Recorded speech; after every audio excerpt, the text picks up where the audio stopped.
कर्तव्य कैसे निभाया जाता है, अनसुईया माता ने जानकी जी को बताया। हाँ? गुरुजन बताते हैं और तब बताते हैं जब चरणों में झुक जाते हैं। हाँ? प्रणाम करोगे तभी आशीर्वाद मिलेगा, अकड़ के खड़े रहोगे तो बात बनने वाली। इतने अकड़ के खड़े हैं जैसे अमचूर हो गए हो। भैया थोड़ा झुक लो, झुकोगे तो आशीर्वाद मिलेंगे। गुरुदेव चाहिए, सदगुरु चाहिए, बड़े चाहिए। अनसुईया माता मिल गई, उन्होंने जानकी जी को सुंदर वस्त्र पहनाए, आभूषण पहनाए। और आभूषण क्या होते हैं देवियों? गुण ही वो आभूषण हैं जो विपत्ति में आपका साथ देते हैं। धीरज धर्म मित्र और नारी, आपद काल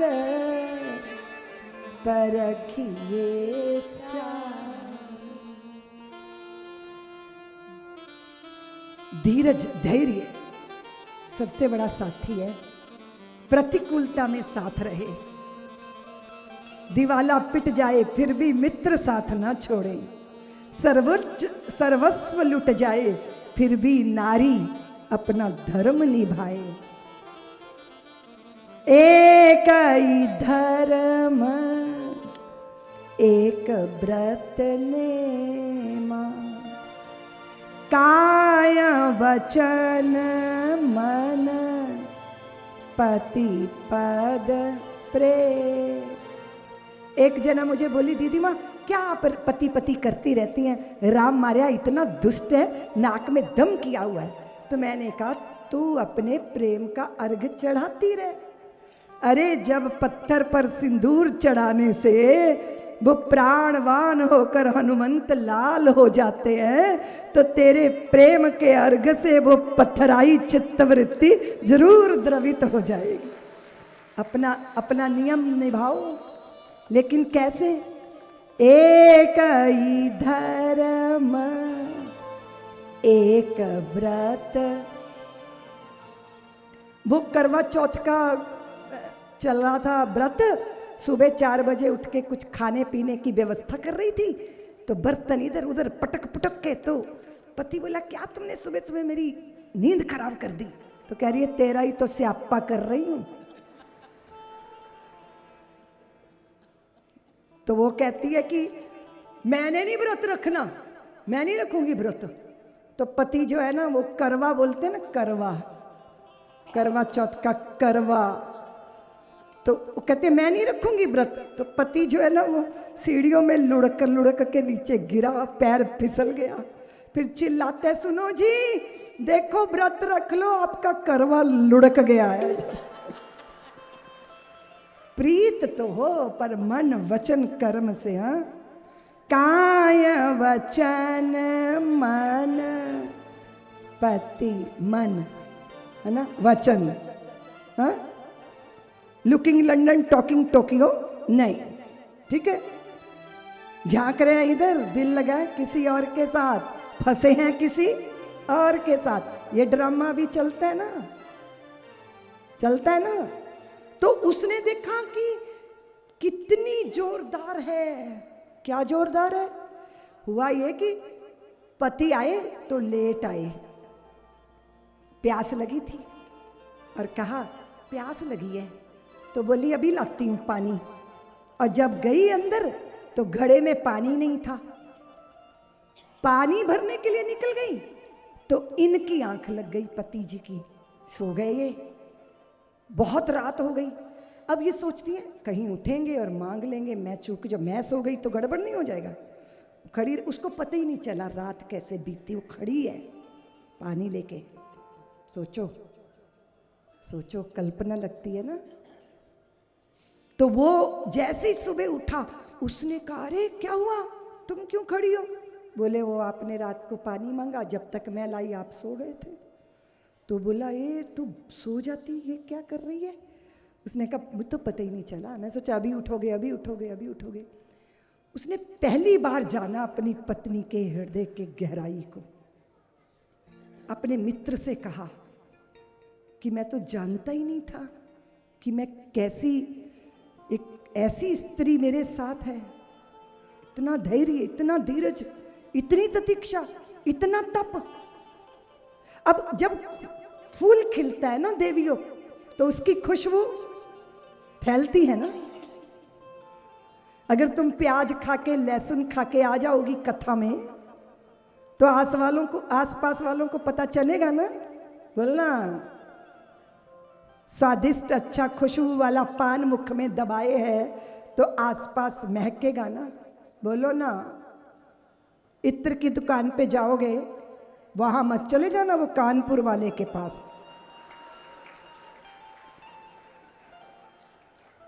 तो भले ही इत्र ना खरीदो, महक तो जाओगे ही ना।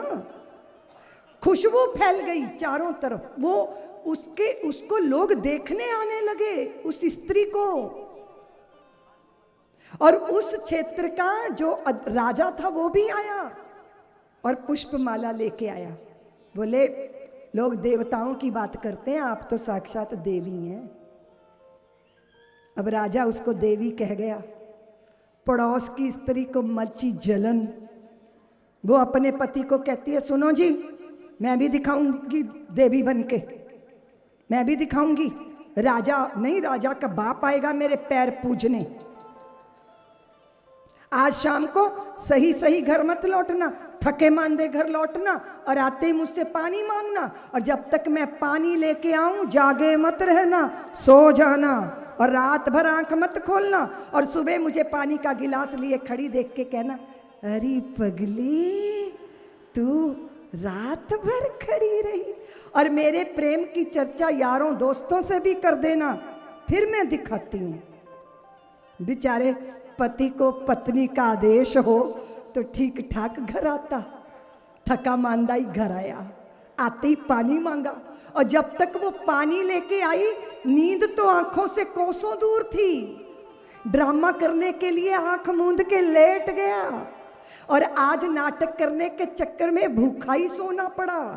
थोड़ी देर बाद उसको नींद आ गई, खुर्राटे भरने लगा, गलियों में अंधेरा छा गया, आसी पड़ोसी सो गए। तो ये खड़ी सोच रही है कि ये रात भर का ड्रामा कौन करे, सुबह लेके खड़ी हो जाऊंगी पानी का गिलास। और बगली की चारपाई पे सो गई। सुबह खुली पति की आंख तो देखता है पत्नी तो खुर्राटे भर रही है। बोले, यार कहानी तो गड़बड़ हो गई। उसने मारी लात उसे, वो हड़बड़ा के उठी, फौरन पानी का गिलास लेके खड़ी हो गई। ये बेचारा टुकुर टुकुर देख रहा है कि अब मैं क्या बोलूं। तो कहती है, क्यों मेरी तारीफ क्यों नहीं कर रहे हो? देखो अभी तुम चूक गए, अभी तो मैं और तू ही थी ना, तुम ही थे ना। अब अपने मित्रों से मेरी बातें जरूर करना। बेचारा सारा दिन अपने दोस्तों को बताता रहा, पर वो खुशबू नहीं फैली, कहीं चर्चा। बोलो ना देवियों, बनावट छिप नहीं सकती, हकीकत छिप नहीं सकती बनावट के असूलों से, और खुशबू आ नहीं सकती कभी कागज के फूलों से। शक्ल रख लोगे, वो तरीका कर लोगे, रंग रोगन लगा लोगे, खुशबू कहाँ से लाओगे? बोलो ना, खुशबू कहाँ से लाओगे? और जब आपके चित्त में सच्चाई होती है, श्रद्धा की, भक्ति की, प्रेम की, स्नेह की, हर चीज खूबसूरत लगने लग जाती है। दुनिया बहुत खूबसूरत लगती है। प्रेम में पगो प्रभु के, नदियां सुंदर लगेंगी, पहाड़ सुंदर लगेंगे, हरितिमा, प्रातः पक्षियों का चहचहाना, है ना, बालक का रोना, आपके आंचल से लिपट जाना, पति का प्रीत से आपको देखना, माता पिता का जो है वत्सलता से भर के माथे पे हाथ रख देना, कितना खूबसूरत है ना, बहुत सुंदर है। लोग पता नहीं क्यों इस जग का विरोध करते रहते हैं। मुझे तो लगता है जब मेरे श्री राम इतने सुंदर हैं, वे जगदीश्वर हैं, तो उनका बनाया हुआ जगत ये भी कितना खूबसूरत है। और अगर अगर अगर अगर कुछ गड़बड़ी है तो हमारे भावों में, हाँ, ठीक क्या करना है? बोलो, ठीक क्या करना है देवियों? निजाम बदलना है कि मिजाज बदलना है? बोलो ना। और हम दूसरी बात कहते हैं कि बदलो, बाहर भी श्रृंगार करो धरती का, स्वच्छ रखो धरती को, कपड़े के थैलों का इस्तेमाल करो, प्लास्टिक जितना कम से कम हो सकता है उतना उसका इस्तेमाल करो।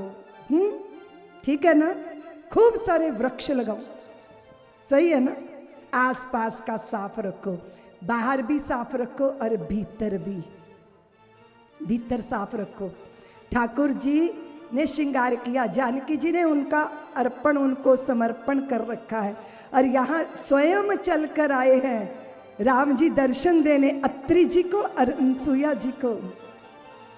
तो जरा अपना अंदर बाहर बुहार लो, बुहार लो अंदर। हमने आंगन तो बुहारा नहीं, हा? बाहर तो लीप पोत के आ गए, सुंदर सा चेहरा सजा लिया, अंदर तो गड़बड़ है, गड़बड़ है ना? सोने के कलश में उसने कहा सुंदर मिले, सुंदर मिले, क्या मिले? बहू सुंदर मिले, बहू सुंदर मिले। महात्मा जी बहू कैसे सुंदर मिलेगी? महात्मा जी बोले हमारे पास क्यों आई है, हम तो बहू बहू से छुटकारा दिलाते हैं। बोले फिर कहाँ जाऊं? बोले ब्रह्मा जी के पास जाओ। तो ब्रह्मा जी के पास जाके क्या बोलूंगी? पंजाबन थी वो माता। बोले ब्रह्मा जी को कहना जैवे ब्रह्मा तू ही तू, दे दे उच्ची लंबी नू। वहां बहू को नू बोलते हैं, क्या बोलते हैं? बहू को पुत्र वधू, और मध्य प्रदेश में मालवा में लाड़ी बोलते हैं, दुल्हन। हाँ, इधर क्या बोलते हैं? क्या बोलते हैं? बहू बोलते हैं। जैवे ब्रह्मा तू ही तू, दे दे उच्ची लंबी नू।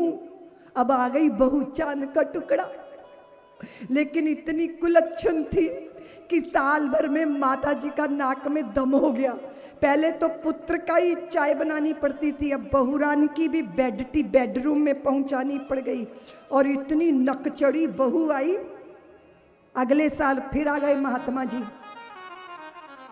महात्मा बोले सुना है बेटे का ब्याह हो गया, लड्डू शड्डू नहीं खिलाओगी? माता जी बोली ब्याह क्या किया है, आफत मोल ले ली है। वो जो बहू है ना उससे छुटकारा चाहिए। तो महात्मा बोले हमने तो दी नहीं थी, जिन्होंने दी है उन्हीं के मत्थे मार के आओ। तो बोले अब ब्रह्मा जी के पास जाओ। तो ब्रह्मा जी को क्या कहूँ? अब कहना जैवे ब्रह्मा जय, जैसे दी थी वैसे ले। वापिस लो महाराज, मोहर सहित वापिस। चेहरे की खूबसूरती, दिल की खूबसूरती निश्चित नहीं करती। हमारे प्रथम राष्ट्रपति थे ना, कौन थे? कौन थे प्रथम राष्ट्रपति? बोलो ना। हाँ, हैं? उनकी जो पत्नी थी ना, ठिंगी थी, मोटी थी, काली थी। नीचे राजेंद्र बाबू के साथ जब फोटो खिंचानी होती थी ना, तो नीचे पाटा रखा जाता था, तब वो बराबर आती थी। लेकिन उनकी मृत्यु हुई तो 1 साल भी राजेंद्र बाबू जीवित नहीं रह पाए। उनके प्रेम में चेहरे की खूबसूरत नहीं थी, पर दिल में तो कोई खूबसूरती रही होगी ना। हाँ? सब्सक्राइब करें साध्वी ऋतंभरा जी के YouTube चैनल को, और हमारी वीडियोस को सबसे पहले देखने के लिए बेल आइकन को दबाना ना भूलें।